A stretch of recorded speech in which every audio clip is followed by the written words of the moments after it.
little debate coming up on Wednesday.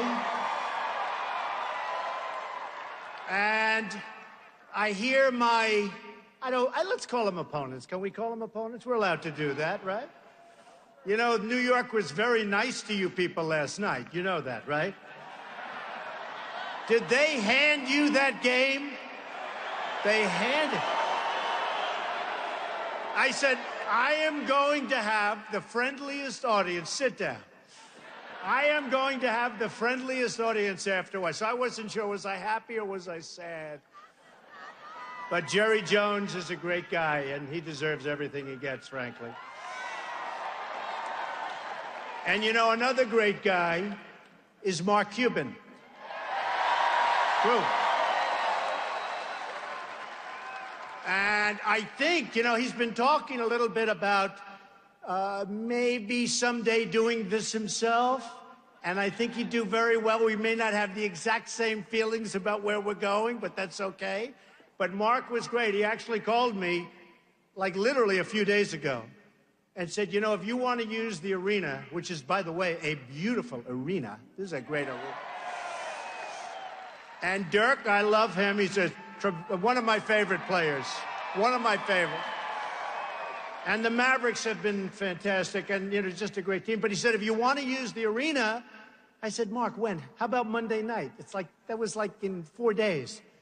And you had a big holiday in between. And he said, I think, you know, they really like you in Dallas. They really like you in Texas. Maybe you can get a lot of people.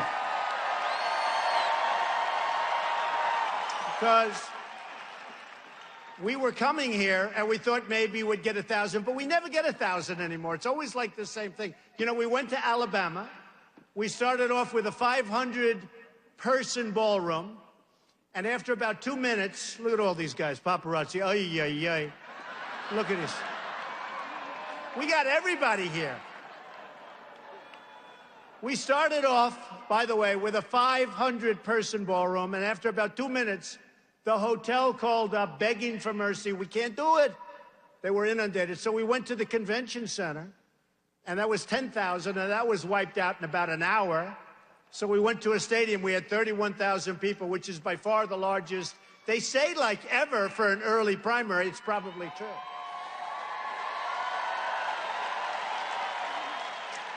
And this is sort of comparable. When I see these seats full up the top, can you people see me up there? I don't know. Man. I said to him, don't fill up the upper rings. It's not fair. But they're filled. You are great. Thank you all. I appreciate it. So I want to thank Mark, and I want to thank, where is Pastor Jeffress? He's around here someplace. What a good guy. Where is he? Well, come here. I love this guy. Come here.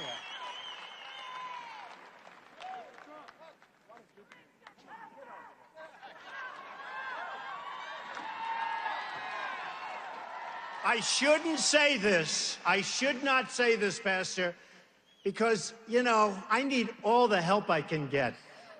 And I will say I'm leading with the evangelicals big league, and I really want to thank you because you've been so good. He said he may not be perfect, but he's going to make this country great. He's a leader. That's what we need. And I want to thank you, Pastor. Thank you, man. See you in a couple of weeks. Very good. I really appreciate it. He's been so great. And I am Protestant. I am Presbyterian, just in case anybody wants to know. So the polls come out, and we're really killing it. We are killing it.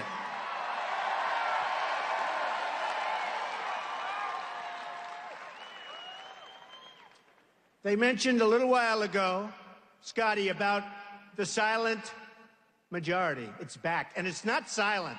I think we should call it, maybe we should call it the noisy, the aggressive, the wanting to win majority. That's what it is. We want to win. We're tired of being pushed around by incompetent people.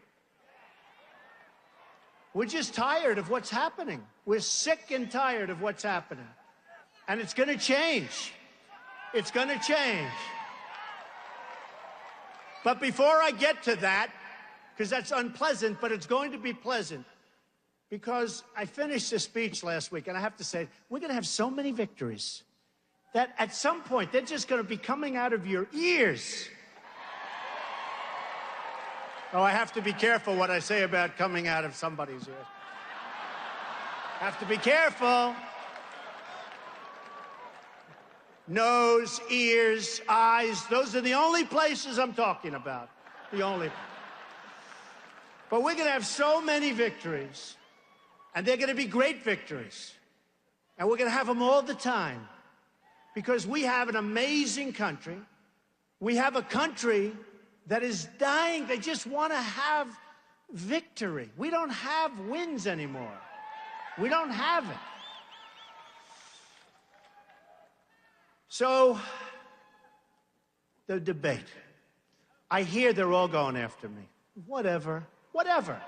No, I hear it. Everybody, you know, all these geniuses, the talking heads, and some are great. Actually, some have come around. You know, at the beginning, 3-4 months ago, well, he's just doing this for fun. He's doing this for his brand. I need this, like, for my brand, okay? But he's doing it for his brand. One person, a real loser, said, he's a clown. He's a clown. Now they're saying, oh, how do we stop this guy? No more clown. I haven't heard the word clown in a while. Tell you, they don't use that word anymore. They don't use it. There's a group of pundits out there. I don't think they're smart. I think they pretend they're smart. You know, they wear the heavy glasses, and they look, and they look. I'm not talking about Perry, who happens to be a nice guy. Really. He is a nice guy. But he came after me hard, didn't he? Yeah. You know, I had dinner with him a couple of years ago. I thought he was terrific, and then he came after me very hard. And you know, I gave him a really good, I said, it's sort of easy. When somebody drops out of a race, I'm going to say good about everybody. Everybody. But I like that man, and frankly, he tried. But I'm talking about the guys that sit around the tables, and they talk about us. They talk about me. And they say, well, but most of them are now saying, we think he's going to win. You know, can you believe it? Now,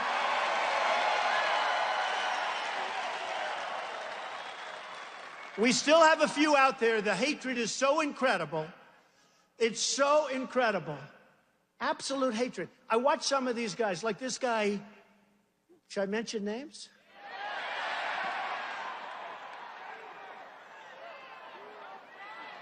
Okay, I will. The problem is, when I mention them, they can never, ever support me. That's the problem. And you know, look at all those live television feeds. It's always tough. Every time I speak, they put me on live television, so I have to make different speeches. These guys go around, they make the same speech hundreds and hundreds and hundreds of times. Nobody cares. It's true. It's true.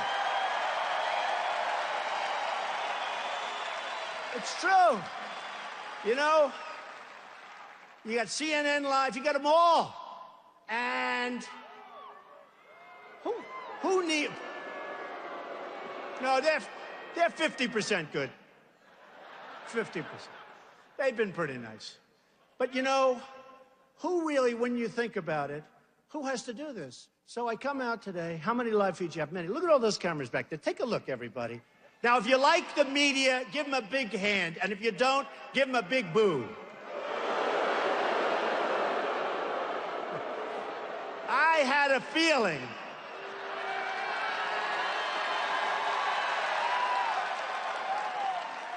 You know, the truth is, there's some really great people. I'm dealing usually in the world of financial. That's easier. It's like numbers. You're either good, you're not good. You know, it's sort of much easier. But I found the press to be much more honorable in the financial media. But the political media, and I found some great ones. There are some great ones. But should I mention some? No, I'm not going to do that either. Because then you're going to leave some out. But, okay. So, George Will is a disaster. The guy's a disaster. Honestly. Another one, Karl Rove. No, he's terrible. He's terrible. He's terrible. He still thinks that Mitt Romney won. He's still going around saying, I think he won. This guy raised, think of this. He ought to be in Wall Street. He raises money pretty well. He raised last cycle, the last presidential election. He raised $434 million and didn't win one race. Can you believe that? Can you believe it? And I understand it because I saw some of the commercials that he made. I saw a commercial he made against Barack Obama. And I called up, I said, who did that commercial? It's one of the best commercials I've ever seen. I got to use that firm. They're phenomenal. But I didn't realize it was against Obama. It was so good for Obama. That was the one with Germany and this. Remember, do you want a rock star? Do you want a... I said, he's not a rock star. We have an incompetent president. This is not a rock star. We have a president that doesn't know what the hell he's doing. So Karl Rove, every night, you know, some of these guys like George Will and Karl Rove and a few others, but those I mentioned, they're like anybody in the real estate business, right? A couple of us. I love real estate. And let me just tell you, one of the great people in sort of the, Andy Beal Bank. Stand up, Andy. Stand up. Come on, he's a shy man. He's only worth about $6 billion. He's a great guy. He's been a great friend of mine. I don't want to borrow any money from him because he expects it to be paid back in full and on time. Right, Andy? But you look at some of these guys, and they're like boilers, okay? Real estate. They're like boilers. Bill O'Reilly the other night said, and Bill O'Reilly's a good guy, great guy. He is a good guy, great guy. Although he's tough, and he's tough with me, that I can tell you. Some people say, how can you say he's a great guy, but he's fair? But I saw Karl Rove on a show the other night, and the name Trump came up, and you could see it was like a boiler ready to explode. I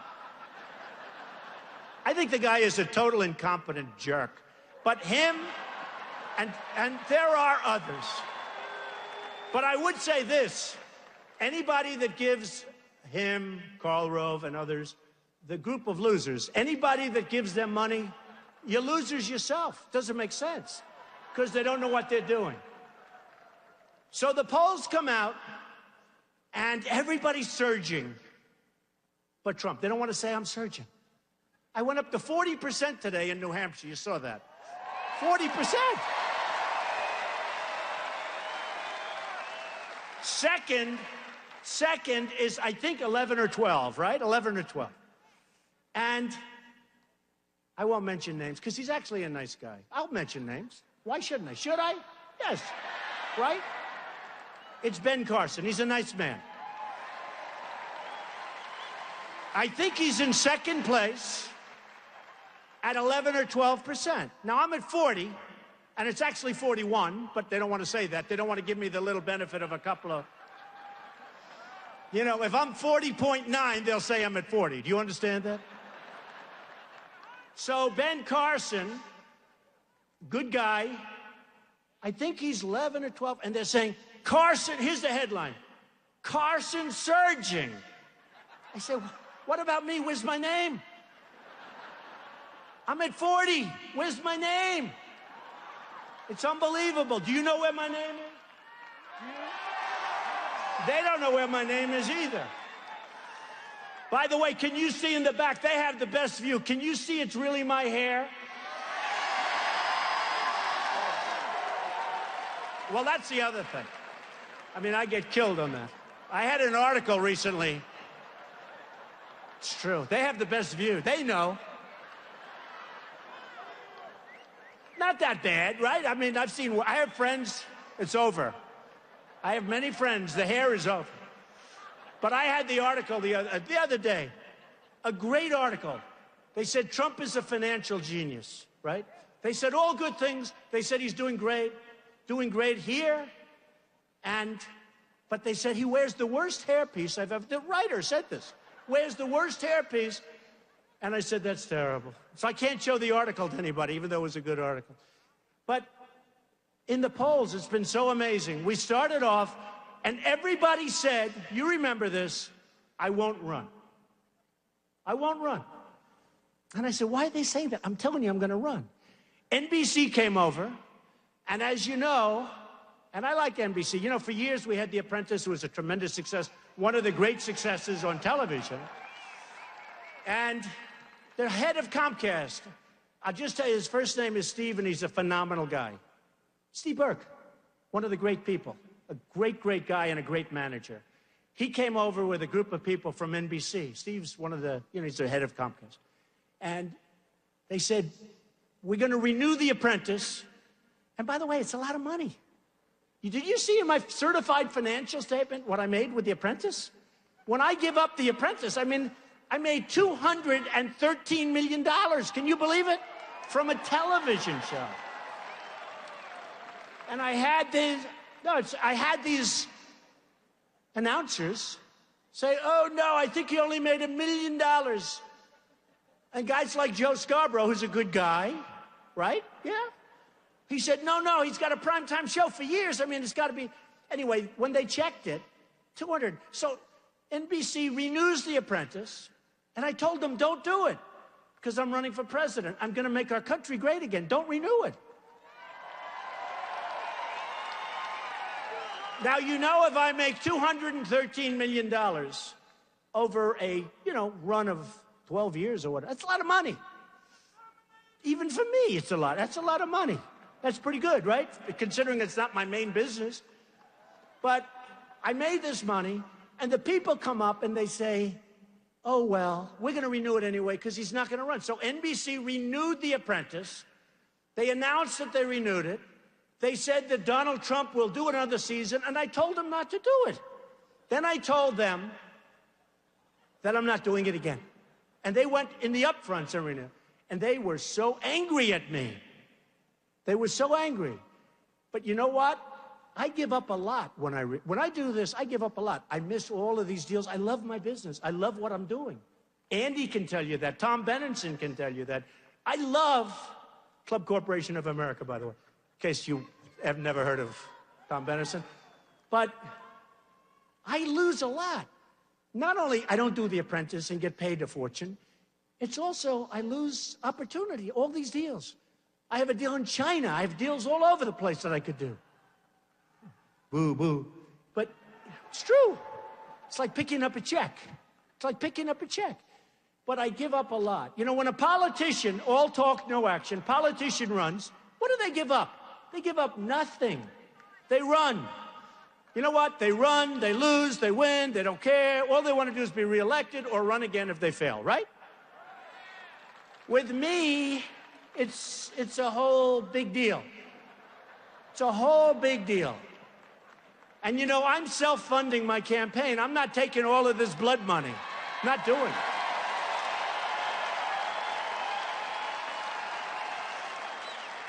I'm not doing it. And I feel a little bit awkward and a little stupid. I have guys offering me millions and millions of dollars. When you're in #1 place, then the bloodsuckers come out. The lobbyists, the special interests, the donors. Don, we love you. Guys I haven't heard from in 10 years. Don, we love you. 40% in New Hampshire, winning Iowa. We're killing in Iowa. Incredible people. New Hampshire, incredible people. South Carolina, incredible people, incredible numbers there too. We're winning in Florida. Think of it. You have Jeb Bush, governor of Florida. You have a sitting senator in Florida, Marco Rubio.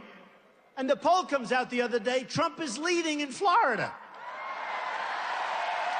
Can you imagine? Big league. How about this? Have you ever heard of the great state of Texas?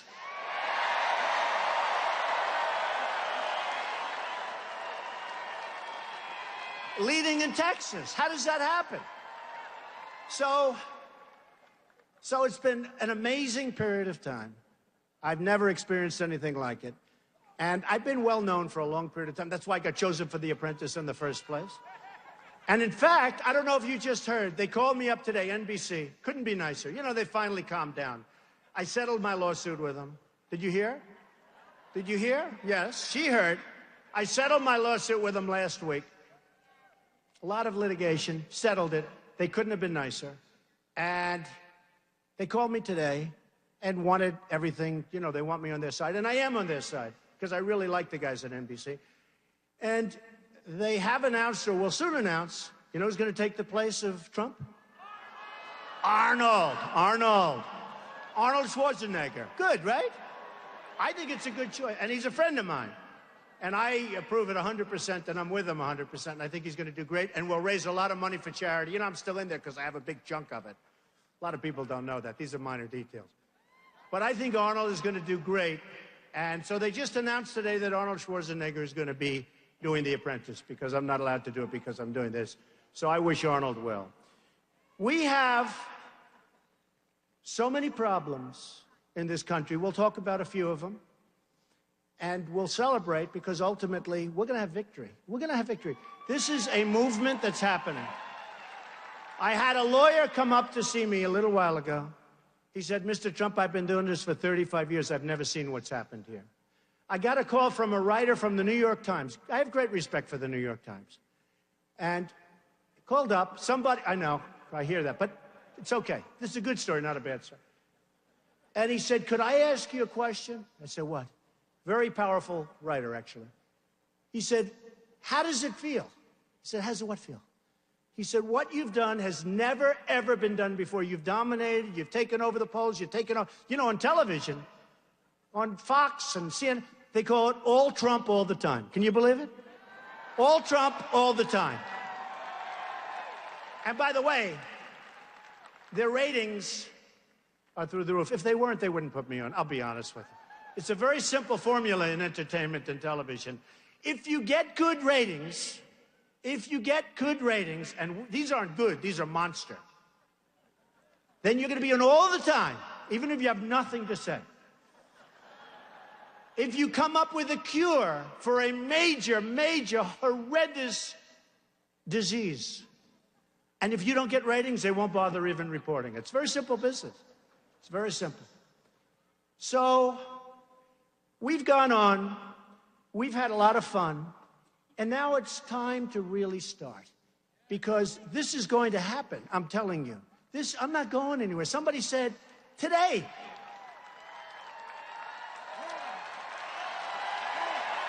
we're not going anywhere.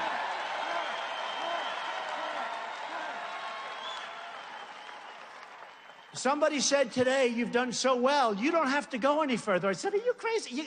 You know what? The writer at the Times told me. He said, it's been amazing what you've done. I said, but I haven't won. We haven't won anything. What if I won? I mean, I'm having fun and all, but I haven't won. There's been no victory. He said, it doesn't matter. What you've done is incredible. You have won. I said, you're wrong. Unless I win, it's been a waste of time for me, folks. I'll be honest with you. It's been a total waste of time. I really mean that, too. We should have won. Thank you. He said, you will win. We should have won last time. Mitt Romney let us down. I mean, he let us down. He let us down. You know, one of the things that I'm really happy about, I'm surging, they said. Can you believe this one? I'm surging with women. Can you believe it?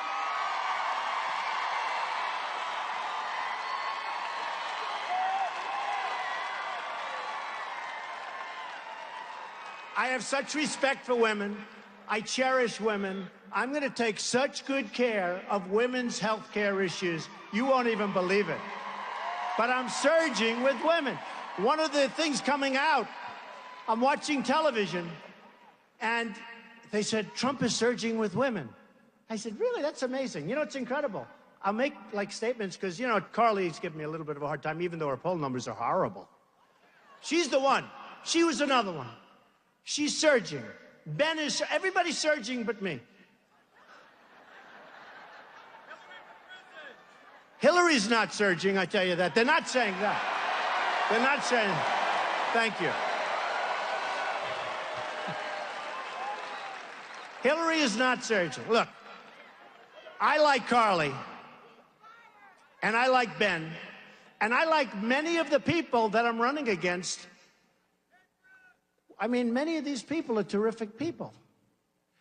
But nobody's going to be able to do the job that I'm going to do. Nobody. They won't. They won't. Don't forget, I love these people back there.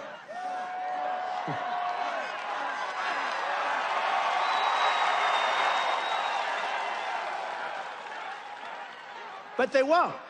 I mean, what I do is I do deals. I deal. I have tremendous energy, tremendous, to a point where it's almost ridiculous when you think about it. But we need somebody with great energy, with great passion, with great deal-making skills. And we need a closer. We need closers. We don't have closers. We just don't have closers.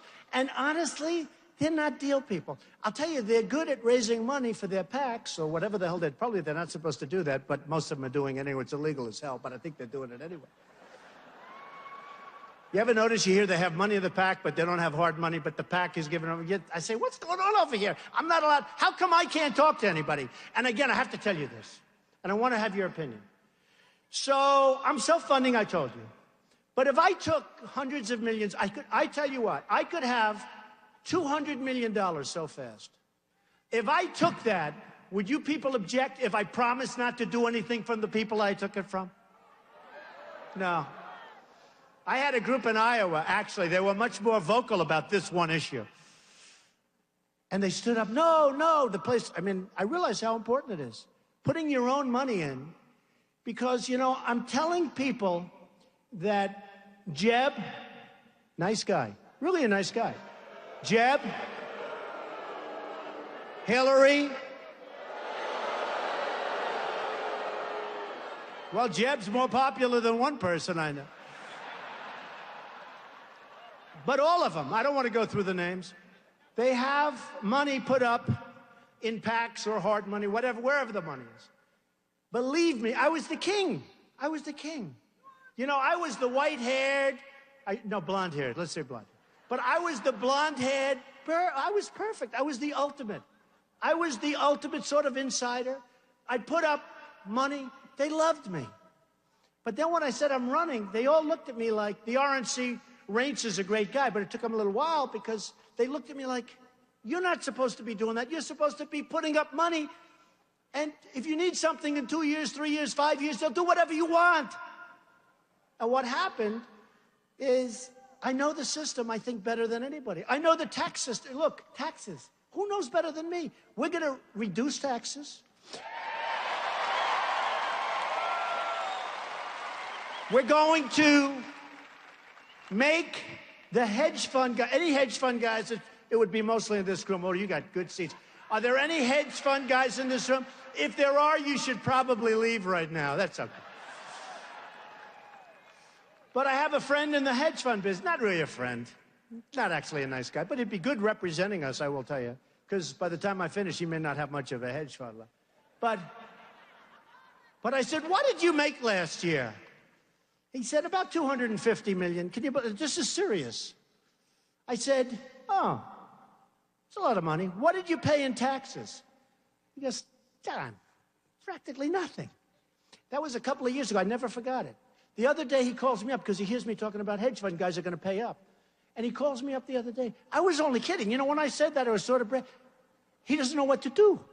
The truth is, they'll do just fine. They're going to do just fine. Because we're going to make the country so successful, they'll do just fine. They'll end up doing better. They'll end up doing better. But we got to lower taxes for a lot of people. Corporations paying far too much, far too much. Middle-income people are being decimated. They're being decimated. I mean, we have a group of 200 guys, but the middle income in this country is being decimated, and we're going to change it. We're going to change it. So I'll be announcing over the next 3 or so weeks, I'll be announcing, I think, a great tax plan. I know the tax code. I know everything about it, probably as well as anybody there is, right? And we're going to be doing something that's going to be really pro-growth, really reduction in taxes. We're going to get the $2.5 trillion that's in other countries. We're going to get it back. They can't.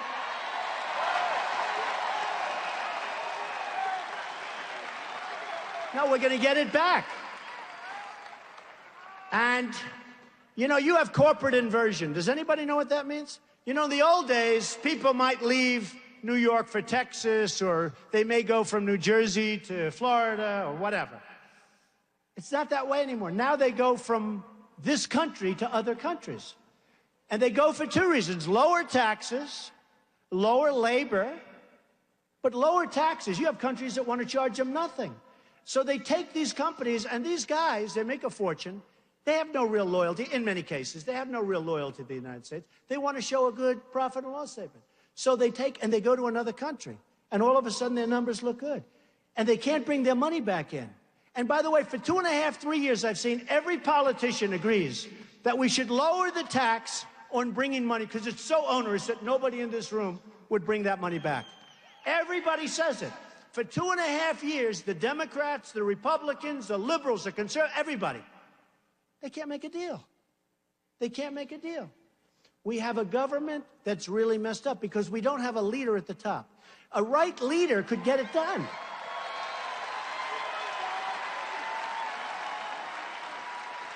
The right leader will get it done, and you will see numbers like you'd never have seen before. I actually believe that, and we're in trouble. You know, I've made the statement, and I've said this before, the American dream is dead, but I'm going to make it bigger and better and stronger than ever before. I've made that statement.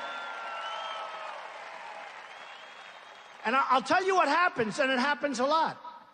The other day, I went home, and I said to my wife, "What's wrong?" "Oh, darling, you were very tough." "What? What did I do?" Because, of course, it's live television. She said, "You said the American dream is dead." I said, "No, I said the American dream is dead, but I'm going to make it bigger and better and stronger than ever before." She said, "No, you didn't. You just said it's dead." So I turn on television. It's wonderful now you can record this stuff, right? See it 10 hours later. I turn on television, and it's me standing in this big crowd. "The American dream is dead." Clut. I said, "Oh." Great book. Again, the dishonest media. You know, I went ballistic. I was so angry. But the American dream, it's going to be better. I'll tell you what, we can make it better than ever before. We can do, I mean, we're in Texas. We can do things with oil and gas that will be unbelievable. Unbelievable. Unbelievable. Try sending your oil outside of the boundaries of the United States. How ridiculous. And we're sitting on top because of technology. We can be the #1 energy producer in the world. Right here in the United States. But we have archaic laws. We have, everything's wrong. And I have so many friends in the energy business. They're great people. They're working. They're not as rich as they were about 2 months ago, but these are minor details. They'll be fine. But we can do things with energy that will be so, so incredible, which is great for Texas, but it's great for the country. It's great for the country.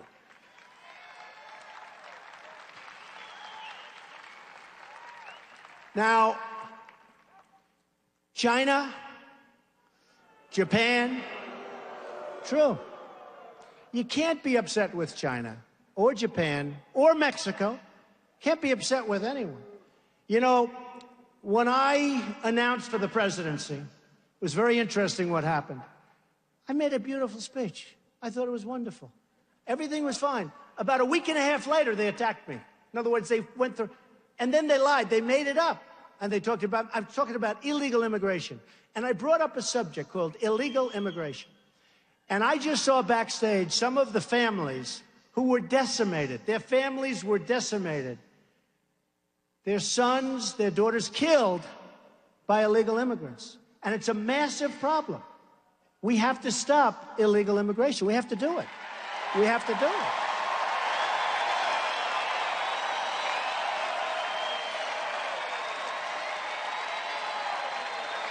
Have to do it.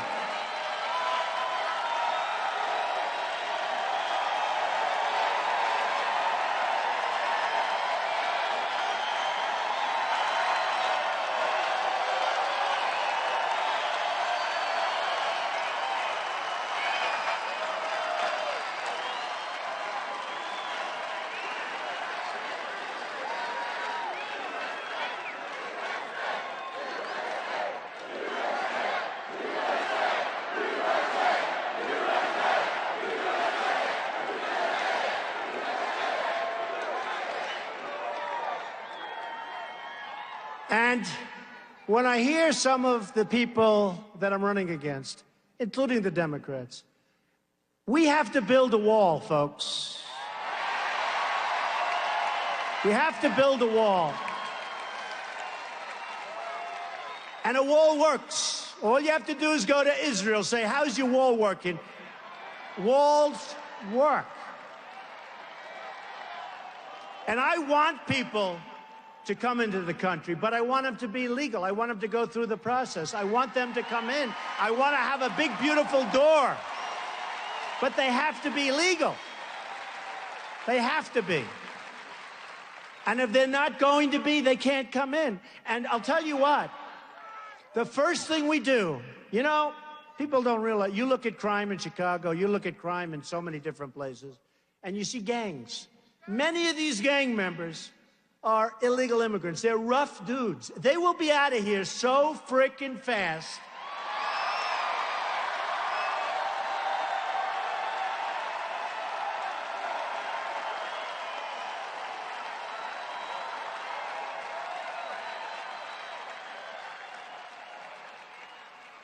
And I think a lot of these countries send them in here because they don't want them. Because what do they want them in prison for 40 years? Look. Whether it's any country, their leaders are smarter than our leaders. They're more cunning. They're tougher. They're better. And we take them. Kate in San Francisco, this magnificent young woman, shot in the back by a guy that was sent over here, probably pushed over, who knows? But he was an illegal immigrant. Came over, went to San Francisco. We have to end this sanctuary cities crap fast.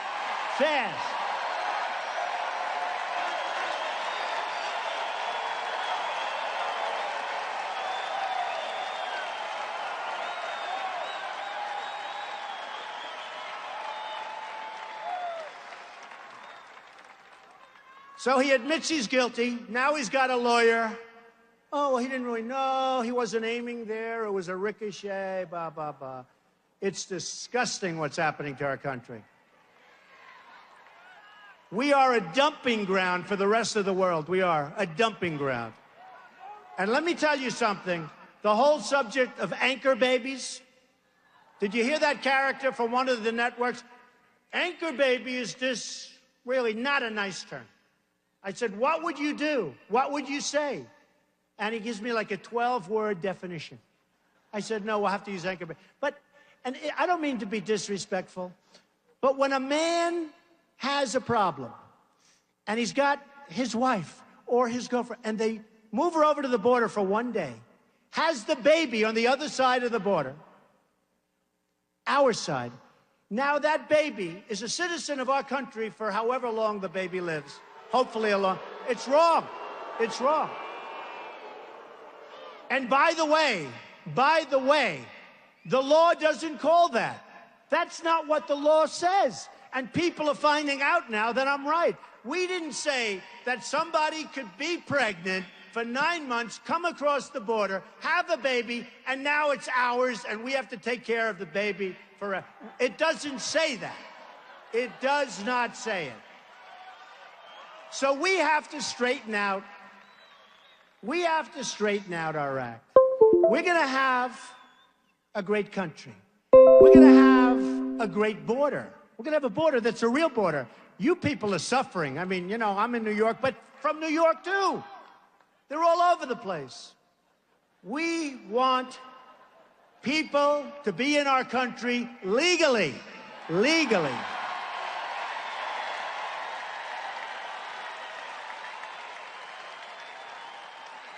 And we want great people, too. We want people of achievement.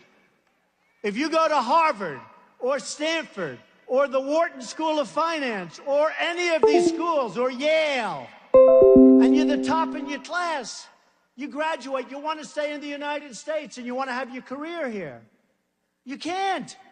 They throw you out. They put you back in China. They send you back to Mexico. Those are the people. We need those people. We need them in Silicon Valley. We need them in Manhattan. We need them in Dallas. We need them. Why are we throwing them out? They want to be in this country, and we throw them out. So we have so many things we can do. So many things we can do.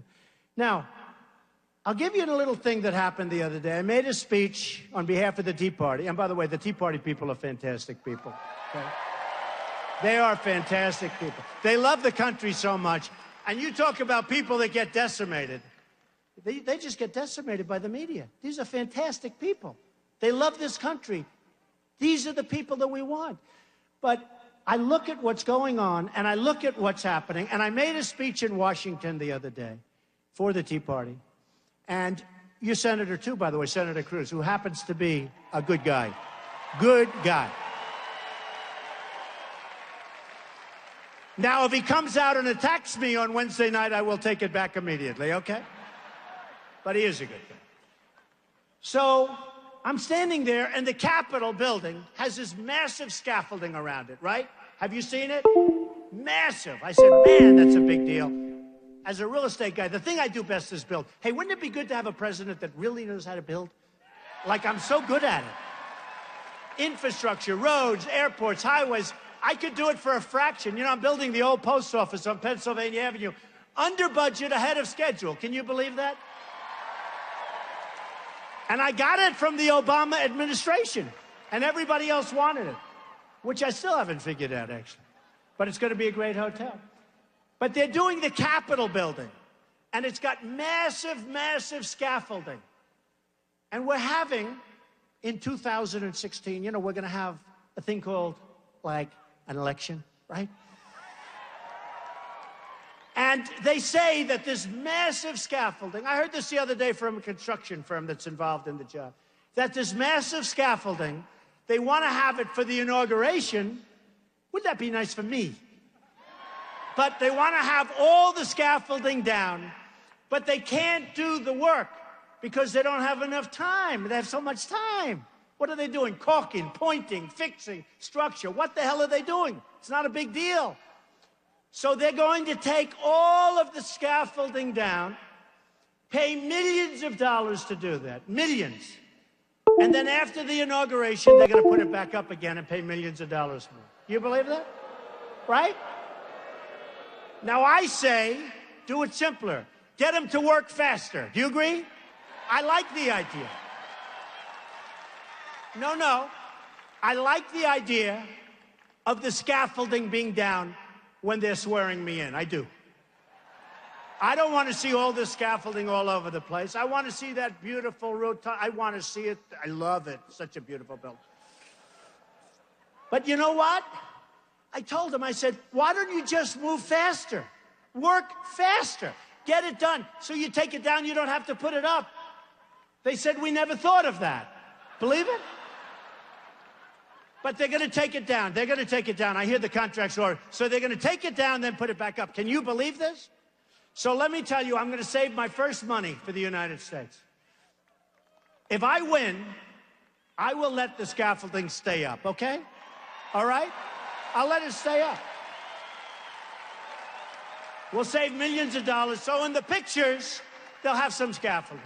They can probably nowadays do something with that anyway. So in the pictures, we'll have some scaffolding. So, not if I win. I love this woman. Stand up. What did you just say? Not if you win, when you win. So a story I tell is a friend of mine who's a big manufacturer, great guy. Can't do business with China. Can't get his stuff in there. He calls me, he's depressed. He says to me, Donald, I can't deal with China. And he's a good guy. He does great stuff, better than they do. He said, I can't sell it. They don't take it. Finally, they're taking it. They're charging him a massive tax. A massive tax. Another friend of mine recently, he bought an airplane. He's a rich guy. Bought, like for these people here. They probably all have this, but a really good plane. I said, why did you sell your old one and get it? He said, well, what happened is a man from China ordered a plane, and he can't get it back into China because the tax is humongous. So he's selling it cheap. The guy from China took a haircut because the tax is so big. You don't know about these stories. And yet we take everything they have, no tax, free market. Now, Japan sells us millions of cars. I was in Los Angeles a few weeks ago. The biggest ships I've ever seen, ever. Thousands of cars, they're pouring off. We give them beef. And they don't want it. Do you ever see where the farmers are protesting? They don't want it. So we send it back. By the time it goes back again, it's all gone. It's done. Mexico. Everybody's moving to Mexico. You know that, right? Do you know that? So many people moving to Mexico. I love Mexico. I love Mexico. I have hundreds and hundreds and thousands, actually, of people that are Mexican. They work for me. They're great people. But their leaders are smart. They're smart. So we have Nabisco the other day, Oreos. I refuse to eat Oreos anymore. They're moving their plant to Mexico from Chicago. Why? How does it help us? How does it help us? Ford, $2.5 billion plant being built in Mexico for cars and trucks and everything. And I said the other day, it's actually not a bad idea because they can build a car, build a truck, and they can have the illegals drive it right across the border. Nobody's going to check them. They'll save a fortune. They'll save a fortune. So I don't want them spending $2.5 billion. That's a hell of a plant. By the way, in Tennessee, another major car company, all set to go in Tennessee.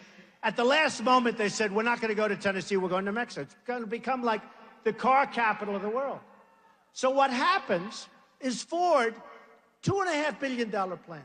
Now, I said, what would Jeb Bush or Hillary Clinton do if they were president? Because you got to remember what I said. They're controlled by the people that gave them the money. Totally. By the lobbyists, by the special interests. So, but they're smart. They'd say, we don't like this deal. We're going to end it. And then they'd be called by their lobbyists and say, Hillary, we gave you millions of dollars, and I represent Ford or whatever the company it is.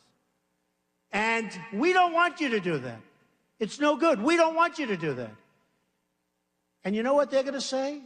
Okay, I'll let them build it. Now compare that. First of all, believe me, that plant doesn't get built there. It gets built right next to, it might not be here. It's going to be maybe in Michigan where they're just being decimated with the plants. They're being decimated. Everybody's leaving. They're going to Mexico and other places. So I said to myself, what would Bush do? What would Hillary do? And what would Trump do? First of all, who would you rather have negotiating? Jeb or Trump? Believe me. How about this? Hillary, who, by the way, was the worst Secretary of State in the history of our country. You think about it. Would you rather have Hillary negotiating? Or would you rather have Trump? Okay. So let's say, you know what Jeb does, you know what Hillary does. The plant gets built, no problem, don't worry about it. What the hell, it's only about 10,000 jobs or whatever it was, billions of dollars. And our country's being drained. Our jobs are being stolen by all these countries. And not just them, all of them. So what would President Trump do? President Trump. Trump. Okay. What would President Trump do? So I'd call the head of Ford or whatever company, but I'd call the head of Ford. I'd say, congratulations. I understand you're building a massive plant in Mexico and you're taking a lot of jobs away from us in Michigan and other places. No, I don't like that. I don't like it. I just don't like it. And he'll say, well, Mr. President, it's wonderful, wonderful for the economy. Oh, great, just great. It's wonderful for whose economy? Not for our economy. We lose on everything. We lose on jobs. We lose on money. We lose on everything. So what I'd say is the following. I don't want you to do that. And if you do it, you're not going to have any cars coming across the border unless you pay a 35% tax. That's it. That's it. No, that's it. And they're going to say to me, Mr. President, please, please, please. Now, I guarantee you, let's say I make this call at 9 o'clock in the morning. By 5 o'clock in the afternoon, I think the deal is done. They move back to the United States. It may take a half a day longer. It may be 12 o'clock the following day. But I guarantee you, So but what will happen is I'll be called by lobbyists, but they're not giving me any money. I won't take it. I turned down $5 million last week. $5 million. I say, I can't take it. You know, I go like this. I just close my eyes. You know, it's really sort of not natural to me to turn down money. Does that make sense?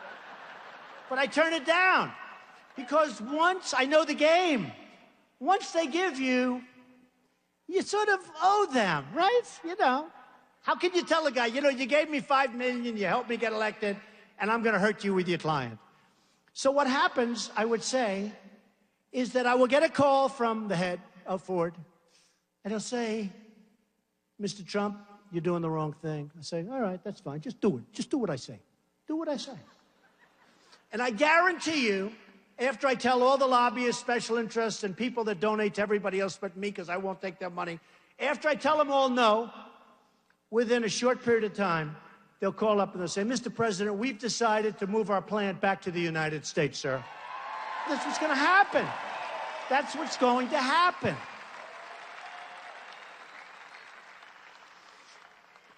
So just a couple of more points, and, you know, it's depressing. Isn't it depressing? You know, we're together, we love each other, but it's like depressing if you think about it, because it doesn't end. I could stand up here all night long. I could tell you stories. They're all depressing. But the good news is they can all be remedied, every one of them. They can be remedied. So, Iran deal. Iran deal.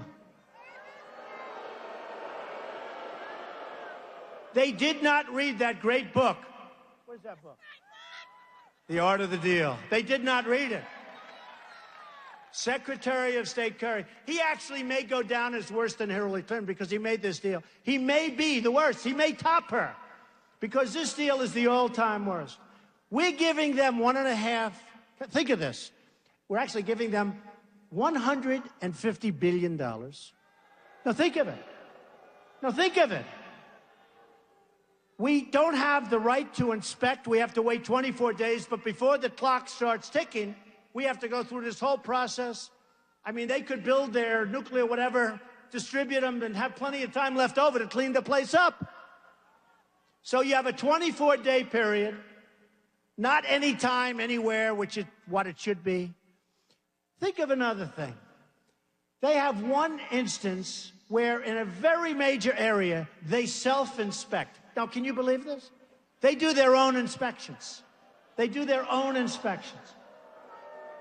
And another thing, look, having a good deal, we should have doubled the sanctions, let them wait for another month or two. They would have come, we would have had a deal like you've ever seen. We have our chief negotiator, Secretary Kerry, at 73 years old, goes into a bicycle race. So think of it. He's wearing the whole gear, the helmet, he thinks he's in a bicycle race. He's actually in a race. It wasn't just casual, I could understand that. This is a guy that's in a bicycle race. 73 years old, all the gear, falls, breaks his leg in the middle of our thing. Takes 2 weeks off, goes back with crutches. The people from Iran say, what a schmuck. Can you believe it? No, but this is who we negotiate with. Now think of this. It's embarrassing. Isn't it like embarrassing? How do you... I swear to you that if I'm elected president, I will never go into a bicycle race, I swear. So, but you know, one of the things that so bothers me, it would be great to have a deal because nuclear is a bad, bad thing. When you talk about global warming, all this stuff, you know, Obama thinks the single biggest threat in the world today is global warming. Okay? Can you believe it? Then they changed it to climate change because the word global warming wasn't working. Global warming wasn't working. Changed it to extreme weather. You can't get hurt with extreme weather. Do you agree? It's always going to be. There's a tornado. There's a little cold. There's a wind. It's always extreme. He said the biggest threat we have is extreme weather. And I say, in terms of global warming, the biggest threat we have is nuclear global warming because we have incompetent politicians. That's the biggest threat we have. Not global warming, nuclear global warming. That's the biggest threat we have, believe me. So, with Iran, believe me, if I get in, You know, I'm a person, I believe in contracts, but boy, this one barely. I will police that thing, that horrible. I buy a lot of, I buy people where they go down the tubes. I buy bad contracts. I love to buy bad contracts, then I make them good. But I'll take that contract. I will do a number of those guys, and I'm telling them up front, we will do a number that will make you very proud. We're going to end up with a good deal one way or the other. One way or the other. And before I ever, if I win in that little period, before I take office, you know what I'm going to say. Our prisoners, those prisoners that Iran has, that should have been let go 2 years ago and should have never even been prisoners, one of them is a prisoner because he's a Christian. He's a Christian pastor. One's a member of the press. You have a military. This is the most incredible thing. Another's a journalist. So it was 3 people, but then they took another one. So now it's 4. Now, Secretary Kerry and President Obama, when asked about why didn't we at least get our prisoners back, we got nothing. They're going to be a rich terrorist state. They are going to do numbers throughout the world. We're fighting them in Yemen. We're fighting them in so many different places. They didn't want to bring that up either. But when they said, why didn't you get our prisoners back? They said, we didn't want to complicate the negotiation. Think of it. Think of it. So what I said is very simple. If you had the right messenger, not Kerry, not Obama, if you had the right messenger, that messenger, let's say it's me. And by the way, I know the greatest negotiators in the world. And you've heard me say it. Some of them are horrible human beings. They're miserable, disgusting people. Who cares?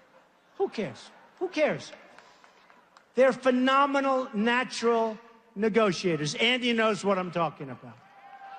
These people are so tough and so ruthless and so brilliant. Now, the Ford deal is too easy. I'll just handle it, no problem. I don't want to waste anybody's time. That's too easy. But I know the toughest guys in the world. Toughest, smartest negotiators. I know people that are great. I know people that are overrated. Won't use them. I know people that you never heard of that are better than all of them. I know the toughest guys and the smartest guys in the world. Carl Icahn called me. Carl Icahn's a great guy, very successful. If I put Carl Icahn in charge of trade with China, believe me, we do great. And you know, believe me, instead of the people that we have that are political hacks, you know who's negotiating for us? Political hacks. Political hacks. I asked for some numbers today before I came here. I said, what's the United States trade deficit with China, Japan, and Mexico? Now listen to these numbers. With China last year, we had a trade deficit of $343 billion. $343 billion! That's gone on for many years. You ever have a business that's no good? What do? You close it up, you start all over. You forget it. $343 billion. With Japan, we're doing much better. It's only $67 billion. I call it that we're losing. Okay? Trade deficit. $67 billion. They send us so much, we send them practically nothing. Now, here's the beauty. Mexico. So Mexico, again, I love the people of Mexico. I respect the leaders. But they're too sharp. They're too good. So everyone said they won't build a wall. Because I said, I'm going to build a wall and Mexico's going to pay for it. Right? Right? And all of these weak politicians, they're weak people. They're weak people. They won't pay for it. I watch it on television. The idiots like Karl Rove. He said Mexico's going to pay for the wall. George Will. Mexico won't pay. Okay, think of this. First of all, this is going to be a wall. This isn't one of those deals where they jump over it. They go to Home Depot, buy a ladder, jump over the wall. This is this is a Trump wall. This is a Trump wall. This is a real wall. You know, the Great Wall of China is 13,000 miles. It was built 2,000 years ago. It was actually built over a long period of time, but it started sort of 2,000. It's a long time. So 13,000 miles. What we're talking about is 2,000 miles, but less maybe 1,000, because you'll have a lot of territory where you don't need it. You have natural barricades. You have some walls that were built that are okay. Although I'd like to be nice in uniform. You know, if they ever put my name on, I want a gorgeous wall. You know? The Trump wall, oh, will that be a beautiful wall? That's why I have to make it beautiful. Because someday when I'm gone, they're going to name that wall after Trump, I think.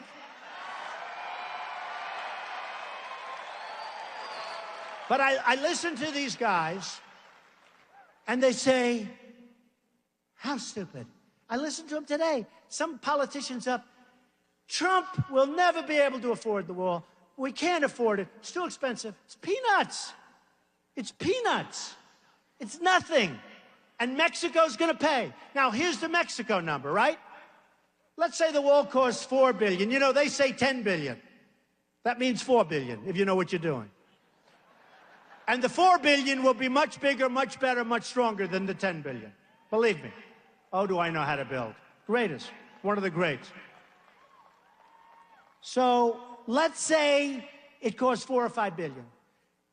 Our trade deficit with Mexico is $53 billion. So $4 or $5 billion is peanuts. It's peanuts. Mexico is going to pay, and they'll be happy. They'll be happy. Now, look, if you have some dumb politician negotiating, I agree they won't pay. But when you have Trump negotiating for you on your behalf, they will pay. 100%. 100%. And they'll be so happy. You know, the world rips us off and they all hate us. China hates us. Russia hates us. Mexico hates us. Japan hates us. Everybody hates us, and they're all winning. I'll make it so we do well with these countries, and we'll actually have a better relationship. I have the biggest bank in the world from China in my buildings. They just renewed their lease. I said, really? Oh, yes, we respect you so much. They just renewed their lease for 10 years. They will do what we want, and we will do great. Couple of other things. Obamacare, we're going to repeal it, we're going to replace it, we're going to get something great. Repeal it, replace it, get something great.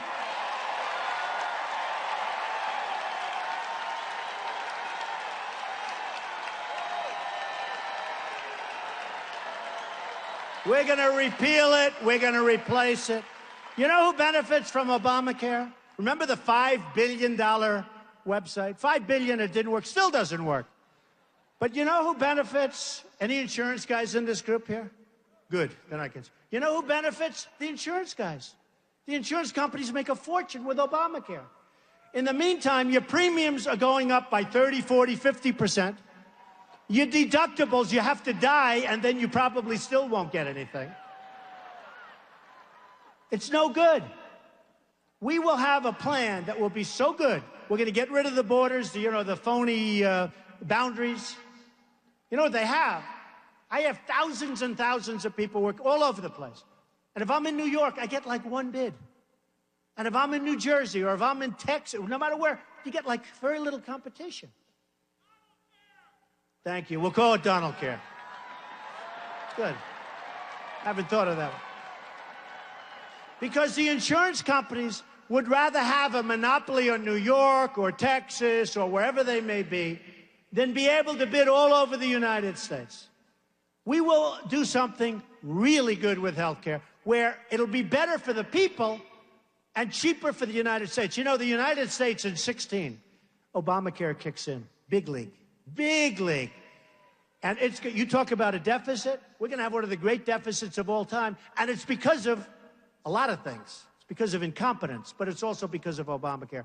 One other thing, and I have to say this. Our military is going to be so strong and so powerful.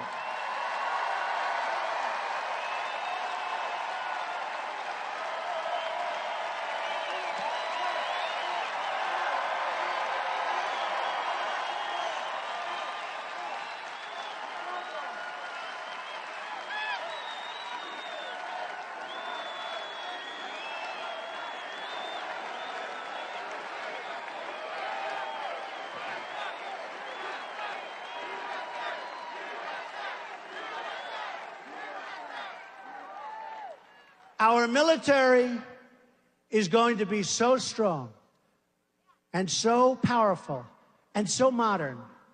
The technology, we have it. But it's not working. We're not allowed to use it. Nobody has any fear. Not that I want to use it. I want to make it so strong, so powerful that we never have to use it. We never have to use it. We send our best equipment to our chicken allies, the people over there. One shot's fired in the air and they give it up to the enemy. And they have better stuff than we do. They have all the brand new stuff. The Humvees with the armor plates. 2,300 Humvees. 2,300. I thought I misread it. How could you have 2,300? Armor plated, the best. If our wounded warriors, who are the best people in the world, if our wounded warriors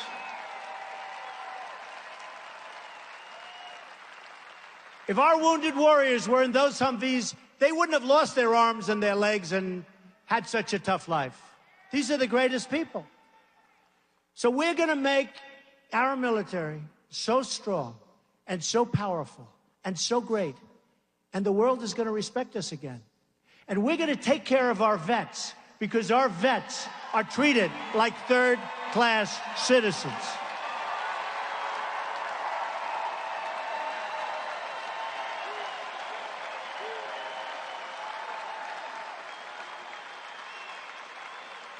Our vets are our greatest people,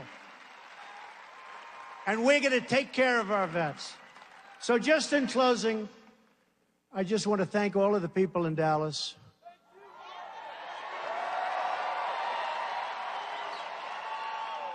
You're amazing people, and it really is. I mean, it's fun to be here. It's fun. There's such energy in this room.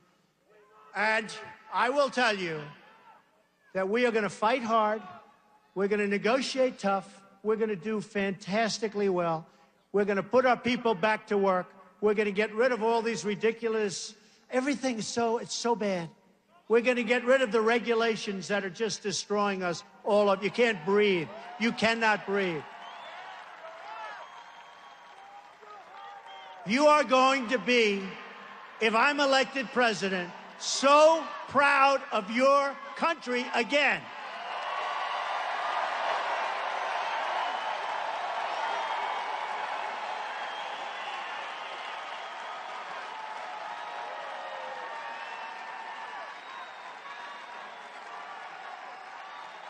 You're going to remember this evening, and you're going to say to your children, and you're going to say to anybody else, that we were part of a movement to take back our country.